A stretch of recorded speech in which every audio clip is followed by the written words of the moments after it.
You are looking at Julian's pronunciation guide, where we look at how to pronounce better some of the most mispronounced words in the world, like this other curious word, but how do you say what you're looking for today?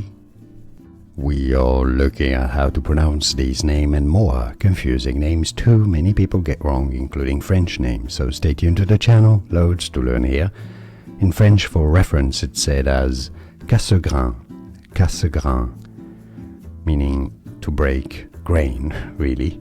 Now in English it's usually said as cassegrain, cassegrain. It's easy. And now you know. More videos for you here to learn more correct pronunciations. I'll see you there. Thanks for watching. Here are more videos on how to pronounce more confusing words and names too many mispronounced. Like this video if you found it useful. I appreciate your support. I'll see you soon and thanks for watching.